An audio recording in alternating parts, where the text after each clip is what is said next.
Hello viewers, welcome to Himanshi's world. आज मैं आपके लिए बहुत ही स्पेशल रेसिपी लेके आई हूँ। तो व्यूअर्स, आज मैं आपको सिखा रही हूँ एक बहुत ही स्पेशल टाइप के पकोड़े। व्यूअर्स, जैसा कि आपने टाइटल में पढ़ ही लिया होगा, आज मैं आपको सिखा रही हूँ बिना तेल के पकोड़े। जी हाँ, इसमें एक बूंद भी मैं तेल का इस्तेमाल नहीं करने वाली हूँ। ये पकोड़े बहुत ही हेल्दी है और बहुत ही ईजिली बन जाते हैं और एक स्पेशल ट्रिक से मैं आपको ये सिखाऊंगी। आई होप व्यूअर्स आपको ये पकोड़े अच्छे लगेंगे और इस पकोड़े की मैं सब्जी भी साथ में सिखाऊंगी आपको। तो व्यूअर्स, अगर आपको ये मेरा वीडियो अच्छा लगे तो आप इसको लाइक ज़रूर कीजिएगा, शेयर कीजिएगा ज़्यादा से ज़्यादा। वीडियो स्टार्ट करने से पहले व्यूअर्स, अगर आपने मेरा चैनल अब तक सब्सक्राइब नहीं किया है तो इस लाल बटन को दबा के सब्सक्राइब कर लीजिए और बेल आइकन है उसको क्लिक करना बिल्कुल मत भूलिए, ताकि आपको मेरे लेटेस्ट वीडियोज़ की अपडेट मिलती रहे और ये बिल्कुल फ्री है। तो देखिए व्यूवर्स, हमको ये सब्ज़ी बनाने के लिए और पकोड़े बनाने के लिए लौकी की ज़रूरत होगी। जी हाँ, आज मैं आपको लौकी के पकोड़े बनाना सिखाऊंगी। ऐसे तो आप चाहें किसी भी सब्ज़ी के पकोड़े बना सकते हैं, लेकिन यहाँ मैंने लौकी का इस्तेमाल किया है। तो यहाँ पे मैंने लौकी छील ली है और इसके लिए मैं यहाँ पे लौकी को मोटा मोटा कद्दूकस कर लूँगी। छील के साफ़ कर लिया है और इसको मोटा मोटा कद्दूकस में कर लूँगी। आप चाहे तो ये पकोड़े दूसरी सब्जियों के भी बना सकते हैं। तो देखिए, ये मैंने ऐसे मोटा मोटा कद्दूकस कर लिया है एक बड़ी लौकी को। ये आधा किलो के करीब लौकी थी व्यूअर्स। इसके बाद इसके अंदर आधा चम्मच के करीब नमक मैंने डाल दिया है और इसको अच्छे से मिक्स कर लेंगे। इसके साथ इसका पानी निकल जाएगा, हमें थोड़ा इसका पानी कम करना है। तो इसको मैं साइड में रख देती हूँ अभी। और आइए शुरू करते हैं वो स्पेशल ट्रिक जिससे मैं पकोड़े बनाऊंगी। तो यहाँ पे मैंने एक कढ़ाई रख ली है और इसको फुल आंच पे गरम कर दिया है। तो व्यूवर्स, इसके अंदर मैं डाल दूंगी पानी। जी हाँ, आज व्यूवर्स मैं आपको पानी में पकोड़े तल के दिखाऊंगी। व्यूवर्स, ये बहुत ही अजीब सी बात है, लेकिन पानी में बहुत ही अच्छे तरीके से मैं पकोड़े बनाऊंगी आज, और आप देखिएगा बहुत ही टेस्टी हमारे पकोड़े बनेंगे। तो यहाँ 1 जग के करीब मैंने पानी बॉईल करने के लिए रख दिया है। तो देखिए, हमारी जो ये लौकी है इसने पानी छोड़ दिया है और इसको थोड़ा सा अच्छे से स्क्वीज़ करके इसका पानी हम निकाल लेंगे। ज़्यादा पूरी तरह स्क्वीज़ नहीं करना है, लेकिन जो एक्सेस वाटर है वो हमें निकाल लेना है। आप चाहें तो इस पानी को बाद में सब्ज़ी में इस्तेमाल कर सकते हैं, ग्रेवी वगैरह बनाने में इस्तेमाल कर सकते हैं। तो देखिए, मैंने अच्छे से स्क्वीज़ करके इसका पानी निकाल लिया है और इसको अभी हम साइड में रख देते हैं। और ये जो लौकी है इसके अंदर हम मसाले मिक्स करते हैं अपने। तो व्यूअर्स, यहाँ पे मैंने लिया है 1 कटोरी भर के बेसन और इसके साथ साथ मैं इसके अंदर हरी मिर्च और धनिया डाल दूँगी। मिर्ची आप अपने स्वाद के अनुसार थोड़ी कम ज़्यादा ले सकते हैं। और यहाँ पे मैंने आधी कटोरी के करीब धनिया लिया है। 2 से 3 चुटकी करके हींग ली है। आधा चम्मच मैंने इसके अंदर लाल मिर्ची का पाउडर डाला है। नमक डाला है स्वाद अनुसार, याद रखिए नमक थोड़ा सा पहले भी डाला है हमने। आधा छोटा चम्मच के करीब मैंने यहाँ गरम मसाले का पाउडर लिया है और 1 चुटकी के करीब मैंने इसके अंदर मीठा सोडा लिया है, खाने वाला मीठा सोडा। इसको हम कर लेंगे अच्छे से मिक्स और हाथ की सहायता से बिना पानी डाले इसको अच्छे से गूँथ लेंगे। व्यूवर्स, अभी भी लौकी में बहुत सारा पानी है, तो आप ध्यान रखिए इसके अंदर पानी हमें बिल्कुल भी ऐड नहीं करना है।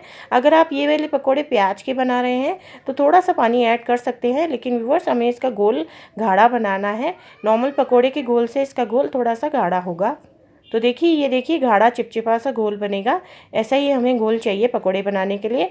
तो आइए पकोड़े तलना शुरू करते हैं, पानी में तलना शुरू करते हैं। तो देखिए, यहाँ पानी बॉईल हो गया है हमारा और मैं छोटे छोटे बिल्कुल बाइट साइज़ के पकोड़े इसके अंदर डालती जाऊँगी।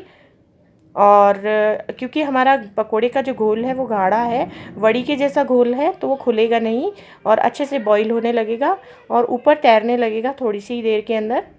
तो देखिए, जैसे ही मैं डाल रही हूँ उसके थोड़ी सी देर बाद ही पकोड़े ऊपर अपने आप से तैरने लग गए हैं। जो लोग हेल्थ का बहुत ज़्यादा कॉन्शियस रहते हैं, बहुत ज़्यादा ध्यान रखते हैं, ऑयल से दूर रहना चाहते हैं, फिर भी चटपटी चीज़ें खाना चाहते हैं, उनके लिए ये रेसिपी बहुत ही अच्छी है।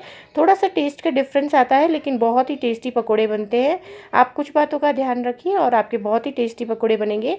याद रखिए व्यूवर्स, यहाँ पर मैंने मीडियम टू हाई पे रखी है। मैंने आँच फुल फ्लेम पे नहीं बनाना है, हमें मीडियम टू हाई रखा है और आपको ढकना नहीं है पकोड़ों को बिल्कुल भी। तो देखिए, इस तरीके से मैंने पकोड़े डाल दिए हैं और इनको सिर्फ 5 मिनट हमको बॉईल होने देना है। 5 मिनट से ज़्यादा इसको बॉईल नहीं करना है। और चिंता मत कीजिए अगर थोड़ा बहुत ये खुल रहा है, थोड़े बहुत रेशे निकल रहे हैं, इसकी कोई चिंता नहीं है। अच्छे से पकोड़ा आपका बन जाएगा और अच्छे से बन जाएगा, कच्चा नहीं रहेगा अंदर से बिल्कुल भी, क्योंकि हमने इसके अंदर मीठा सोडा भी डाला है। तो देखिए, थोड़ा सा हल्के हाथ से आप हिला सकते हैं और इनको अच्छे से तल के बाहर निकाल लीजिए। तो आइए ग्रेवी बनाना स्टार्ट करते हैं। तो यहाँ पे मैंने 1 बड़ा चम्मच के करीब ऑयल डाल दिया है। इसको गर्म होने देंगे। जैसे ही हमारा ऑयल गर्म हो जाता है, इसके अंदर मैंने 3 से 4 प्याज ले लिए हैं बड़े साइज़ के, वो काट के बड़े बड़े पतले पतले लच्छों में काट लिए हैं। और इसको हमको फ्राई करना है अच्छे से, डार्क ब्राउन कलर हो जाना चाहिए इसका। तो देखिए व्यूअर्स, डार्क ब्राउन कलर के प्याज हो गए हैं हमारे। अब इसके बाद इसके अंदर मैं आधी कटोरी के करीब दही डाल दूँगी। ये मैंने नॉर्मल दही ली है। इसके बाद आधा चम्मच के करीब मैंने लाल मिर्च का पाउडर और 1/4 चम्मच के करीब मैंने गरम मसाले का पाउडर डाल दिया है। आधा चम्मच ही इसके अंदर हल्दी का पाउडर डाल दिया है। 1 चम्मच के करीब मैंने धनिया का पाउडर डाल दिया है। और इसको अब हम मिक्स कर लेंगे अच्छे से, और फुल फ्लेम पे हम इसको पकाते जाएंगे जब तक कि ये थोड़ा सा तेल नहीं छोड़ देती दही अच्छे से। और इसको अच्छे से मिक्स कर लेंगे हम व्यूअर्स। इसके बाद इसके अंदर मैं देखिए ये टमाटर लिए हैं मैंने 2, और इस तरीके से गोल गोल गतरे काट के और टमाटर डाल देंगे इसमें। और ये थोड़ा सा बाइट आता है इसका, बहुत ही टेस्टी लगता है, इसलिए मैं डाल रही हूँ। आपकी चॉइस पे है, अगर आप ना डालना चाहें तो बिल्कुल भी अवॉइड कर सकते हैं। इससे थोड़ी सी खटास भी बढ़ती है सब्ज़ी की, और थोड़ा सा टेक्स्चर आता है सब्ज़ी में। इसके साथ साथ देखिए दोनों टमाटर मैंने ऐसे गोल गोल कतरों में काट के डाल दिए हैं। साथ ही मैं इसके में एक प्याज डाल रही हूँ। और व्यूअर्स, ये सब्ज़ी बहुत ही जल्दी बन जाती है, ज़्यादा देर नहीं लगती है, और ज़्यादा सामान की भी इसमें आपको ज़रूरत नहीं है। तो देखिए इस तरीके से प्याज भी मैंने गोल गोल कतरों में काट के डाल दिए है। तो व्यूअर्स, इसके बाद ये जो हमारे पकोड़े हमने बना के रखे थे ये डाल देंगे, और ये बहुत ही टेस्टी सब्ज़ी बनती है। व्यूअर्स, आप चाहें तो ये सब्ज़ी की ग्रेवी में जो मैंने तेल डाला है ये भी कम कर सकते हैं। और ये सब्ज़ी हमारी लगभग देखिए बन के तैयार हो गई है, क्योंकि हमारे पकोड़े भी बने हुए हैं और हमारी ग्रेवी भी पक गई है। तो प्याज और जो टमाटर है वो मैं थोड़े कच्चे ही रखूँगी, थोड़ा अच्छा बाइट आता है उनका। और इसके बाद इसके ऊपर हरा धनिया डाल के इसको 2 मिनट के लिए बस मैं हल्की आंच पे, बिल्कुल धीमी आंच पे सेक लूँगी इसको ढक के। तो देखिए व्यूअर्स, हमारी सब्ज़ी तैयार हो गई है, बिल्कुल हल्की आंच पे मैंने 2 मिनट और सेक लिया था, और ये हमारी सब्ज़ी बहुत ही टेस्टी सब्ज़ी हमारी बनके तैयार हो गई है। आई होप व्यूअर्स आपको ये सब्ज़ी अच्छी लगी होगी। अगर व्यूअर्स आपको ये रेसिपी अच्छी लगी है तो लाइक का बटन ज़रूर क्लिक कीजिएगा, शेयर कीजिए इसे ज़्यादा से ज़्यादा अपने फ्रेंड्स के साथ, ताकि वो भी इसे बना के इंजॉय कर सकें। मेरे चैनल को सब्सक्राइब करना बिल्कुल मत भूलिएगा, और व्यूअर्स कमेंट करके मुझे ज़रूर बताइएगा कि आपको ये रेसिपी कैसी लगी। तो फिर मिलते हैं व्यूअर्स ऐसी किसी बढ़िया रेसिपी के साथ, तब तक के लिए बाय। और ये कुछ दूसरी रेसिपीज़ है हमारे चैनल की जो आप क्लिक करके देख सकते हैं। Thank you.